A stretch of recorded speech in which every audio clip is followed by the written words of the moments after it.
আসসালামু আলাইকুম। সবার আগে বাছাই করা 10টি আন্তর্জাতিক খবর জানিয়ে দেব। প্রথমেই থাকছে শিরোনাম।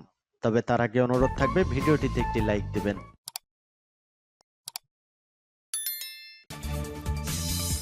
ফিলিস্তিন জিন্দাবাদ জানিয়ে দিব হাতে থাকা সর্বশেষ আপডেট আন্তর্জাতিক সংবাদ। প্রথমেই সংবাদ শিরোনাম, লেবানন ইসরায়েলের পাল্টাপাল্টি হামলা। এরপর জানিয়ে দিব মার্কিন হুমকিতে ইরান ভয় পায় না, পারমাণবিক কর্মকর্তার হুঁশিয়ারি। এদিকে ইয়েমেনে মার্কিন হামলা অব্যাহত, সানায় নিহত এক। আরও জানিয়ে দিব ইরানের সঙ্গে পরমাণু চুক্তি নিয়ে আলোচনায় বসতে চায় যুক্তরাষ্ট্র। সর্বশেষ জানিয়ে দিব সৌদি আরবে ফের আলোচনায় বসেছে মার্কিন ও রুশ কর্মকর্তারা। এতক্ষণ শুনছিলেন সংবাদ শিরোনাম, এবারে বিস্তারিত। তবে অনুরোধ থাকবে ভিডিওটিতে একটি লাইক করবেন এবং কমেন্ট করে জানিয়ে দিবেন কোন জেলা থেকে আপনি আমাদের এই ভিডিওটি দেখছেন। লেবানন ইসরায়েলের পাল্টাপাল্টি হামলা। লেবাননে বেশ কয়েকটি বিমান হামলা চালিয়েছে ইসরায়েল। এর আগে লেবানন থেকে ইসরায়েলে একাধিক রকেট হামলা হয়। নভেম্বরে যুদ্ধবিরতি কার্যকর হবার পর এই প্রথম দুই দেশের মধ্যে এত বড় মাত্রায় সংঘাতের ঘটনা ঘটল। খবর বিবিসির।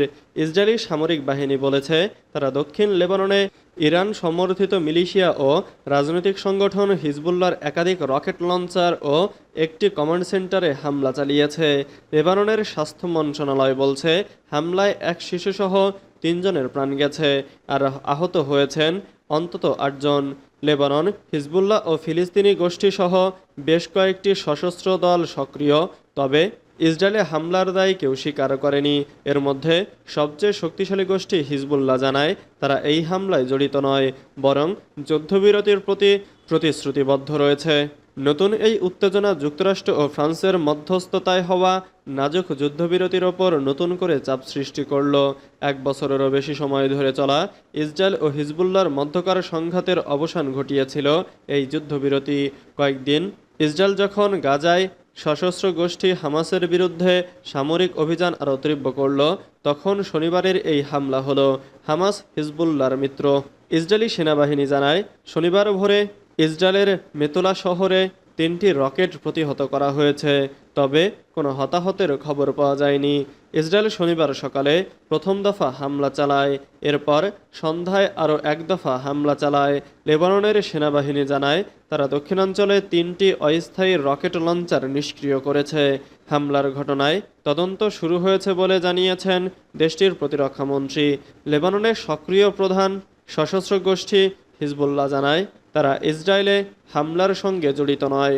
14 মাসের সংঘাতের অবসান ঘটানো যুদ্ধবিরতি মেনে চলছে। যুদ্ধবিরতি চুক্তিতে উল্লেখ ছিল সশস্ত্র গোষ্ঠীগুলো যেন ইসরায়েলে হামলা চালাতে না পারে, সেজন্য লেবাননের সেনাবাহিনী দক্ষিণাঞ্চলে অতিরিক্ত কয়েক হাজার সেনা মোতায়েন করবে। অন্যদিকে হিজবুল্লাহকে তাদের যোদ্ধা ও সামরিক সরঞ্জাম সরিয়ে নিতে হবে, আর ইসরায়েলি সেনাবাহিনী যুদ্ধের সময় দখল করা অঞ্চল থেকে সরে যাবে। কিন্তু ইসরায়েল প্রায় প্রতিদিনই হিজবুল্লাহর লক্ষ্যবস্তু বলে দাবি করা স্থানে বিমান হামলা চালিয়েছে এবং বলে আসছে গোষ্ঠীটি যেন পুনরায় অস্ত্র সংগ্রহ করতে না পারে তা নিশ্চিত করতে হামলা চালিয়ে যাবে। মার্কিন হুমকিতে ইরান ভয় পায় না, পারমাণবিক কর্মকর্তার হুঁশিয়ারি। যুক্তরাষ্ট্র ইরানের পরমাণু কর্মসূচির পুরোপুরি বিলুপ্তি চায় বলে জানিয়েছেন হোয়াইট হাউসের জাতীয় নিরাপত্তা উপদেষ্টা মাইক ওয়াল্টজ। ইরানকে কড়া হুঁশিয়ারি দিয়ে তিনি বলেছেন এটি ছেড়ে দাও, না হলে পরিণতি ভোগ করতে হবে। এর জবাব হিসেবে ইরানের পরমাণু শক্তি সংস্থা এর মুখপাত্র ও উপপ্রধান বেহরুজ কামালভন্দি বলেছেন পশ্চিমা চাপের কাছে ইরান নতি স্বীকার করবে না এবং মার্কিন হুমকিতে ইরান ভয় পায় না। বেহরুজ কামালভন্দির মতে ইরান তার অধিকার রক্ষায় দৃঢ় ও অটল রয়েছে, তবে যদি তার অধিকার সম্মানিত হয় তাহলে দেশটি আবারও যৌথ সমন্বিত পরিকল্পনা প্রতিশ্রুতিতে ফিরে যেতে প্রস্তুত। যুক্তরাষ্ট্র একতরফাভাবে চুক্তি থেকে বেরিয়ে যাওয়ার পর ইরানকে তার কিছু পারমাণবিক প্রতিশ্রুতি স্থগিত করতে বাধ্য হতে হয়েছিল বলেও উল্লেখ করেন কামালভন্দি। তিনি জানান, ইরান এই পদক্ষেপটি যুক্তরাষ্ট্রের প্রত্যাহারের 1 বছর পর গ্রহণ করেছিল, যখন দেশটি নিশ্চিত হয়েছিল যে পরিস্থিতির কোনো পরিবর্তন হবে না। ইরানের পরমাণু শক্তি সংস্থার উপপ্রধান পুনরায় নিশ্চিত করে বলেন, যদি ইরানের অধিকার সংরক্ষিত হয় তাহলে দেশটি তার প্রতিশ্রুতি পুনরায় মেনে চলতে প্রস্তুত। ইরানের বিরুদ্ধে অশান্তিপূর্ণ পারমাণবিক কর্মকাণ্ড চালানোর অভিযোগের প্রসঙ্গে তিনি বলেন, ইরানের পারমাণবিক কর্মসূচির ওপর কঠোর পরিদর্শন চালানো হয়েছে এবং বিশ্বের আর কোনো দেশ এতটা পরিদর্শনের আওতায় নেই। ইয়েমেনে মার্কিন হামলা অব্যাহত, সানায় নিহত 1। ইয়েমেনের রাজধানী সানায় রবিবার দিবাগত রাতে বিমান হামলা চালিয়েছে যুক্তরাষ্ট্র। এতে অন্তত 1 জনের মৃত্যু ও 13 জন আহত হয়েছেন বলে স্থানীয় সংবাদ মাধ্যমগুলো জানিয়েছে। হুথি নিয়ন্ত্রিত স্বাস্থ্য মন্ত্রণালয়ের মুখপাত্র আনিস আল আশবাহি এক বিবৃতিতে বলেছেন, সানার আশের এলাকায় একটি আবাসিক ভবনে মার্কিন হামলায় 3 শিশুসহ 13 জন আহত হয়েছেন। হুথিদের প্রকাশিত ভিডিও ফুটেজে ধ্বংসস্তূপ ও রক্তের ছোপ দেখা গেছে। কাতার ভিত্তিক সংবাদ মাধ্যম আল জাজিরা এ খবর জানিয়েছে। সাদা শহর, লোহিত সাগর তীরের বন্দর নগরী হোদেইদা এবং তেল গ্যাস ক্ষেত্র সমৃদ্ধ মারিব প্রদেশও হামলা হয়েছে বলে হুথিদের পক্ষ থেকে জানানো হয়েছে। বেশ কিছু সোশ্যাল মিডিয়া অ্যাকাউন্টে দাবি করা হয়েছে হুথিরা মার্কিন নৌজাহাজে হামলা চালিয়েছে, তবে এসব দাবির সত্যতা নিশ্চিত করা যায়নি। গাজায় ইসরায়েলের অবরোধের প্রতিবাদে লোহিত সাগরে জাহাজে হামলা চালানোর হুথিদের ঘোষণার পর গত 15 মার্চ থেকে ইয়েমেনে বিমান হামলা চালাচ্ছে যুক্তরাষ্ট্র। গত জানুয়ারিতে গাজায় যুদ্ধবিরতি কার্যকর থাকায় হুথিরা হামলা স্থগিত রাখে, তবে যুদ্ধবিরতি ভেঙে যাওয়ায় তারা আবার হামলা শুরুর হুমকি দিয়েছে। ইরানের সঙ্গে পরমাণু চুক্তি নিয়ে আলোচনায় বসতে চায় যুক্তরাষ্ট্র। মার্কিন প্রেসিডেন্ট ডোনাল্ড ট্রাম্পের সম্ভাব্য নতুন পারমাণবিক চুক্তি নিয়ে ইরানের সর্বোচ্চ নেতা আয়াতুল্লাহ আলী খামেনির সঙ্গে যোগাযোগের চেষ্টা সরাসরি সামরিক পদক্ষেপ এড়ানোর একটি প্রচেষ্টা হিসেবে মন্তব্য করেছেন যুক্তরাষ্ট্রের বিশেষ দূত স্টিভ উইটকফ।